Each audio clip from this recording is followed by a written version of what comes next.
CBT, I think, is a very effective method for dealing with anxiety and depression. It looks at how your thoughts are influencing your mood. It looks at how your beliefs about yourself, about other people, and about how the world works can be influences your mood and how it influences your mental health. These are all important things to look at, and it can have a very structured way of approaching anxiety and depression. It's also very good. It's also very lends itself well to scientific study because it's very easy to operationalize. That means it's very easy to attain measurable outcomes, sort of like find your independent variable, your dependent variable, and also sort of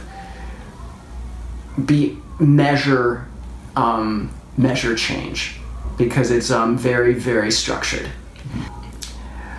It lends itself well to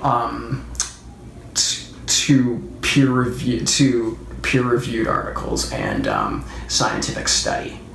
Other approaches that might be more emotion-based, you can't really measure an emotion. You can measure behavior, okay? You can operationalize and track how a person's thoughts change over time based on their self-report, based on what they're writing down. It's really hard to measure how a person's emotions are changing. So emotion-focused approaches, psychodynamic approaches that look at how the past influences the present, those are much more difficult to operationalize and measure. And some people bring in mindfulness and combine it with CBT because mindfulness allows for a more person-centered approach, or at least being able to focus on the emotions, how it feels in the body, what's going on, what their experience is with it. And so sometimes bringing in mindfulness can start to pick up and resolve some of the weaknesses of CBT.